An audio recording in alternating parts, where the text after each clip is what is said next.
أما بعد فأعوذ بالله السميع العليم من الشيطان الرجيم. بسم الله الرحمن الرحيم.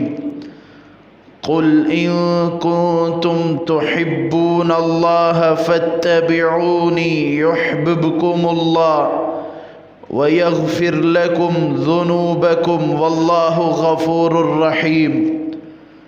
قل اطیعوا اللہ والرسول فإن تولوا فإن اللہ لا يحب الكافرین. اللہم صل علی محمد وعلى آل محمد كما صليت على إبراهيم وعلى آل إبراهيم إنك حميد مجيد. اللهم بارك على محمد وعلى آل محمد كما باركت على إبراهيم وعلى آل إبراهيم إنك حميد مجيد. ہر قسم کی حمد و ثنا، بڑائی کبریائی اللہ رب العالمین کے لیے، انگنت و لا تعداد درود و سلام اس ہستی اقدس و مقدس پر جن کا نام نامی اسم گرامی محمد اکرم صلی اللہ علیہ وآلہ وصحبہ وبارک وسلم ہے. وہ ذات مقدسہ مطہرہ مبارکہ کہ رب العزت نے جنہیں رحمت کائنات بنا کر بھیجا اور انہی کے ذریعے انسانیت کی ہدایت و رہنمائی کا بندوبست فرمایا. جو آیت کریمہ میں نے آپ کے سامنے خطبہ میں پڑھی ہے، اس میں خالق کائنات اپنے پیارے حبیب جناب محمد الرسول اللہ صلی اللہ علیہ وآلہ وصحبہ وبارک وسلم کو فرماتے ہیں، اے نبی آپ کہہ دیجئے اگر تم اللہ سے محبت کرتے ہو تو میری اتباع کرو، اللہ بھی تم سے محبت کرے گا، وہ تمہارے گناہوں کو بخش دے گا اور وہ بخشنے والا مہربان ہے. اے نبی آپ کہہ دیجئے اللہ کی اطاعت کریں اور رسول کی اطاعت کریں. اگر یہ پھر گئے، اعراض کر گئے اطاعت و فرما برداری کرنے سے، تو اللہ کافروں کو پسند نہیں فرماتا. اس آیت میں جس بات کی طرف میں اشارہ کرنا چاہتا ہوں وہ یہ ہے، خالق کائنات نے یہ فرمایا کہ اگر تم اللہ سے محبت کرتے ہو، ہم میں سے ہر ایک یہ کہتا ہے ہمیں اللہ سے محبت ہے، تو دوسری بات یہ ہے کیا اللہ کو ہم سے محبت ہے کہ نہیں؟ اگر اللہ کو بھی ہم سے محبت ہے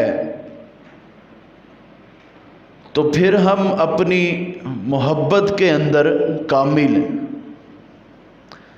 لیکن اگر اللہ کو ہم سے محبت نہیں ہے تو محض ہمارا دعویٰ کرنا وہ بیکار اور رائے گاہ ہے. اس آیت کریمہ میں اللہ سبحانہ و تعالی نے وہ اصول بتایا جس کے ذریعے یا جس اصول پر ہم عمل کر کے اللہ کی محبت کو پا سکتے۔ فرمایا اگر تم اللہ سے محبت کرتے ہو فاتبعونی، تو آپ نے فرمایا کہ میری اتباع کرو، یحببکم اللہ، تو اللہ بھی تم سے محبت کرے گا۔ یعنی اللہ کی محبت پانے کا ذریعہ یہ ہے کہ ہم رسول اللہ صلی اللہ علیہ وسلم کی اتباع کریں۔ پھر اس کا فائدہ یہ ہوگا کہ اللہ گناہوں کو بخش دے گا۔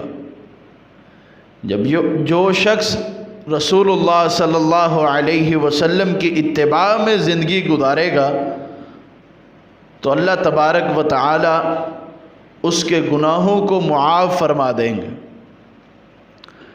حدیث میں آتا ہے، اللہ فرماتے ہیں کہ جب مجھے کسی بندے سے محبت ہوتی ہے تو میں جبریل کو بلاتا ہوں اور اسے کہتا ہوں، اے جبریل کہ فلاں آدمی سے مجھے محبت ہے، تو بھی اس سے محبت کر۔ تو جبریل علیہ السلام بھی اس سے محبت کرتے۔ پھر اللہ فرماتے ہیں جبریل جا کر آسمان والوں میں اعلان کر دو کہ فلاں آدمی سے اللہ کو محبت ہو گئی ہے، اے آسمان والو تم بھی اس سے محبت کرو۔ پھر آسمان میں جو بسنے والی اللہ کی مخلوق ہے وہ بھی پھر اس آدمی سے محبت کرنے لگ جاتے ہیں جس آدمی سے اللہ کو محبت ہوتی ہے۔ پھر اللہ فرماتے ہیں جبریل اب زمین پر جاؤ اور زمین والوں پر اعلان کر دو کہ فلاں شخص ہے، اس سے اللہ کو محبت ہو گئی ہے، اے زمین والو تم بھی اس سے محبت کرنے لگ جاؤ۔ پھر اس آدمی کی مقبولیت زمین والوں پر ڈال دی جاتی ہے تو زمین والے بھی اس آدمی سے محبت کرنے لگ جاتے ہیں۔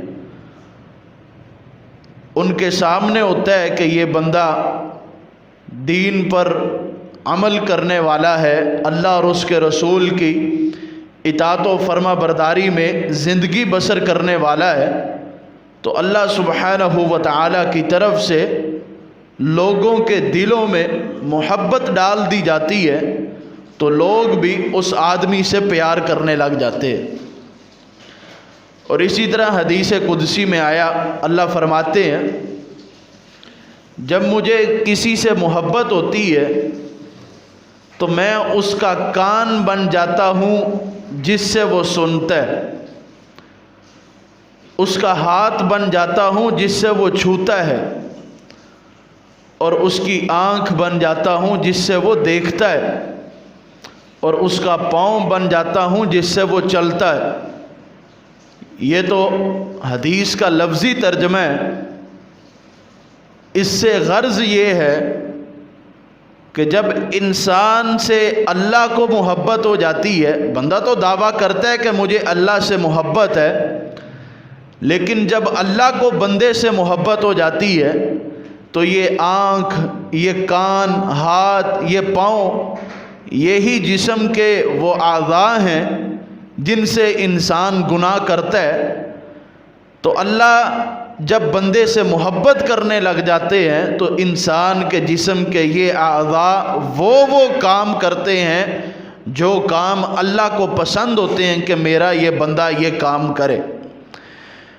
پھر وہ اپنی آنکھوں سے زنا کی چیزوں کو یا غلط چیزوں کو یا غیر محرموں کی طرف نہیں دیکھتا، اپنے کانوں سے گانوں کو اور بے حیائی کی باتوں کو نہیں سنتا، اپنے ہاتھوں سے حرام چیزوں کو نہیں چھوتا، اور اپنے پاؤں سے حرام کاموں کی طرف چل کے نہیں جاتا۔ کیونکہ اس بندے سے اللہ کو محبت ہو گئی ہے۔ جب اللہ بندے سے محبت کرنے لگ جاتے ہیں تو بندہ گناہوں سے محفوظ ہو جاتا ہے۔ اسی لیے اللہ نے اس آیت میں فرمایا یغفر لکم ذنوبکم واللہ غفور الرحیم۔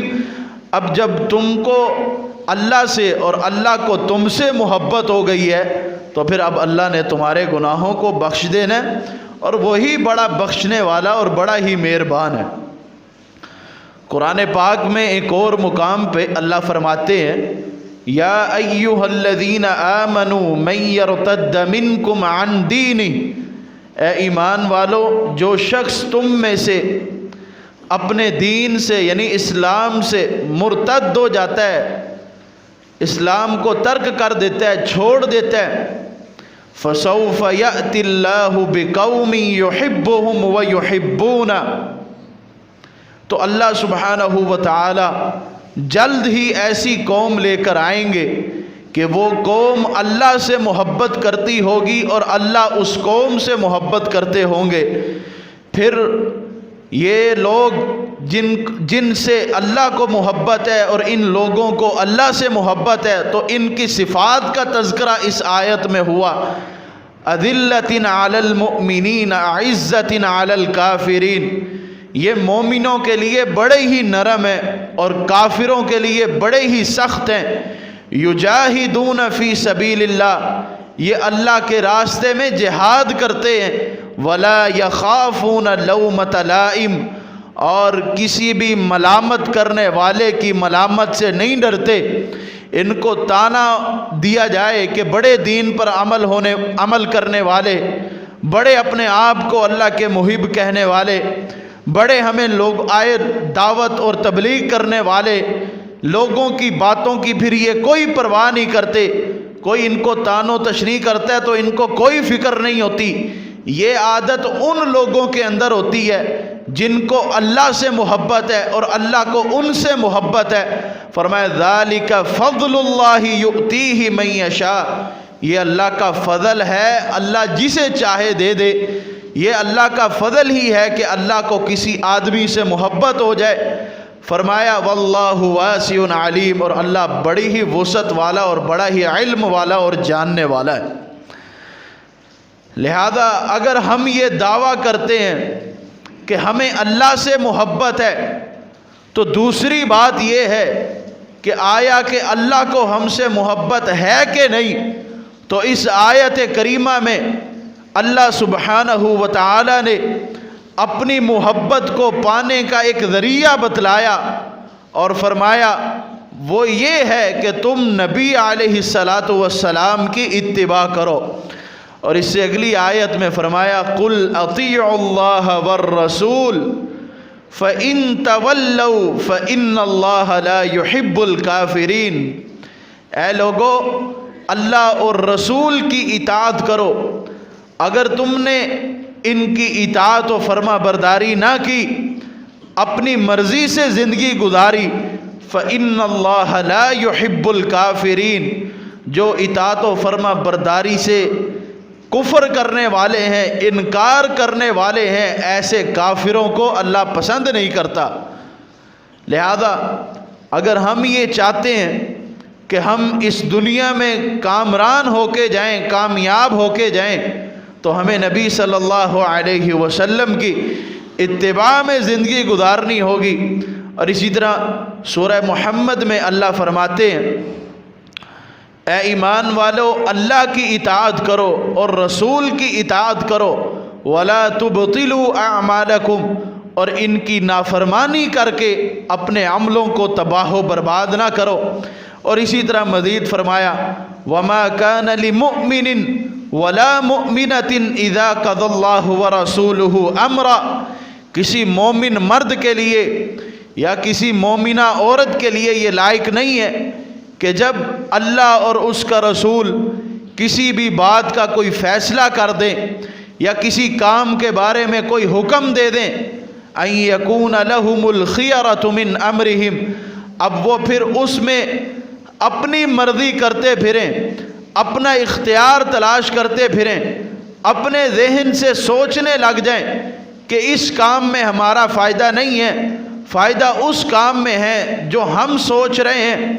فرمایا وَمَن يَعْصِ اللَّهَ وَرَسُولَهُ فَقَدْ ضَلَّ ضَلَالًا بَعِيدًا، ایسا بندہ اللہ اور اس کے رسول کی نافرمانی کر رہا ہے، اور جو اللہ اور اس کے رسول کی نافرمانی کرتا ہے وہ دور کی گمراہی کے اندر ہے۔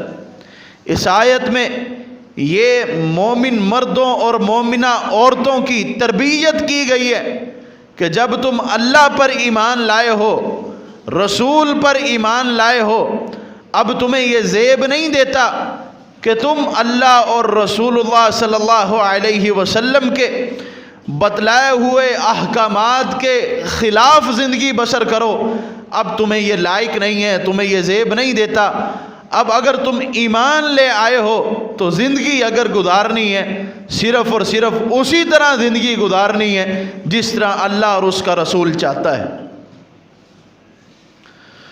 رسول اللہ صلی اللہ علیہ وسلم نے فرمایا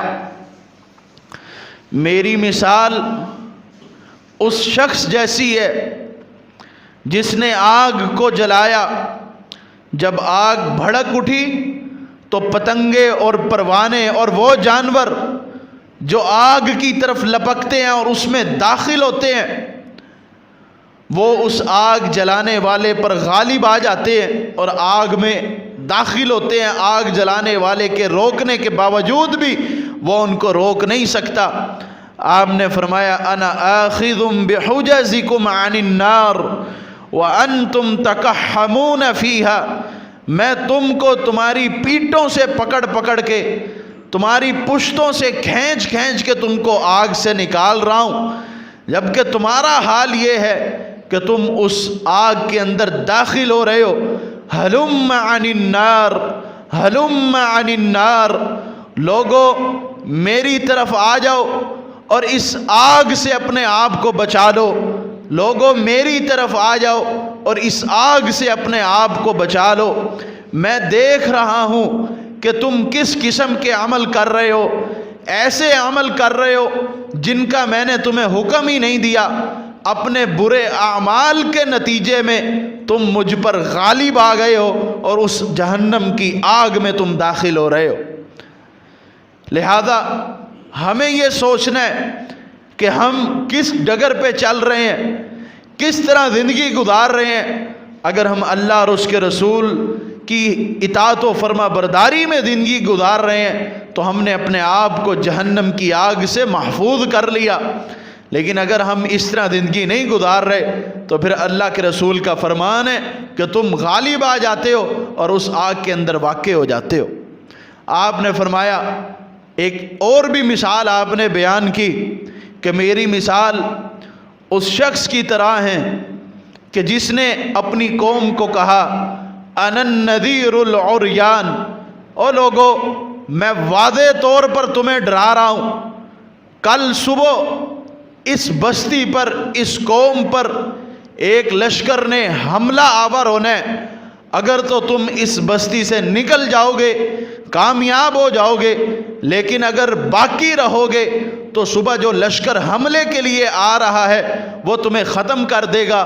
تو جو شخص اس اعلان کرنے والے کی بات کو مان لیتے ہیں اور رات کے پہلے پہر ہی سفر شروع کر دیتے ہیں، اس بستی سے نکل جاتے ہیں، تو یہ لوگ تو کامیاب ہو گئے۔ لیکن جو اس بستی سے نہ نکلے، اسی بستی میں رہے، صبح کے وقت جب لشکر آیا تو اس نے ان کو تباہ و برباد کر دیا۔ آپ نے فرمایا یہی مثال میری ہے کہ میں نے تم کو آگاہ کر دیا کہ یہ حق کا راستہ ہے، یہ باطل کا راستہ ہے، یہ اطاعت و فرما برداری کا راستہ ہے، یہ نہ شکری اور نہ کفری کا راستہ ہے۔ اب اگر تم نے میری اطاعت نہ کی تو پھر جس طرح اس قوم نے اب ایک اعلان کرنے والے کی بات نہ مانا اور لشکر ان پر حملہ آور ہو گیا، اسی طرح اگر تم میری اطاعت نہیں کرو گے تو پھر تمہیں قیامت کے دن اللہ کی بارگاہ میں پچھتانا پڑے گا جب تم کو جہنم میں پھینکا جائے گا۔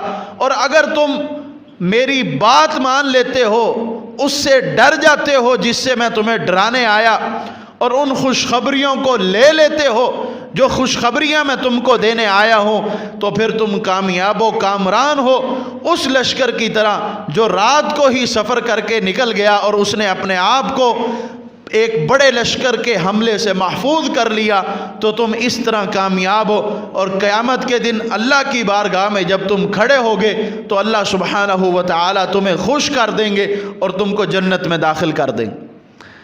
لہذا محترم بھائیوں، اختیار اللہ نے ہمیں دے دیا، فہم اللہ نے ہمیں دے دی، سمجھ اللہ نے ہمیں دے دی۔ اب ہمارے کرنے کا کام یہ ہے کہ ہم کس راستے پر چلتے ہیں۔ اسی طرح ایک مرتبہ اللہ کے رسول سوئے ہوئے تھے، چند فرشتے آئے اور آ کر کہا کہ اس صاحب کی کوئی مثال بیان کرو، تو ان میں سے بعض فرشتوں نے کہا اس کی مثال کیسے بیان کریں، یہ تو سوئے ہوئے ہیں۔ کہا ان العین نائمہ والقلب یقظان، اور ان کی آنکھیں سوتی ہیں، ان کا دل جاگتا ہے، لہذا اس صاحب کی مثال بیان کی جائے۔ تو پھر بعض فرشتوں نے مثال بیان کی، کہا کہ اس صاحب کی مثال اس شخص کی طرح ہے کہ جس نے ایک گھر کو بنایا اور اس گھر کے اندر دسترخوان کو لگایا، پھر ایک داعی کو بھیجا، جاؤ جا کر لوگوں کو دعوت دو کہ فلاں گھر میں داخل ہو جاؤ اور لگے ہوئے دسترخوان سے کھا لو، جو اس میں نعمتیں پڑی ہیں اس کو پالو۔ فرمایا جو اب اس داعی کی بات کو قبول کر لے گا وہ اس گھر میں بھی داخل ہوگا، اس دسترخوان سے بھی کھائے گا۔ جو اس داعی کی بات کو قبول نہیں کرتا وہ نہ تو گھر میں داخل ہو سکتا ہے نہ وہ اس دسترخوان سے کھا سکتا ہے۔ پھر بعض فرشتوں نے کہا کہ اس مثال کی وضاحت کیجئے تاکہ یہ صاحب اس کو سمجھ سکے۔ پھر کہنے لگے یہ تو سوئے ہوئے ہیں۔ پھر بعض فرشتوں نے جواب دیا ان العین نائمہ والقلب یقظان، ان کی آنکھیں سوتی ہیں، ان کا دل جاگتا ہے۔ کہنے لگے اس مثال کی وضاحت یہ ہے کہ وہ گھر جو ہے وہ جنت ہے، اور وہ جو داعی ہے وہ محمد ہے صلی اللہ علیہ وسلم۔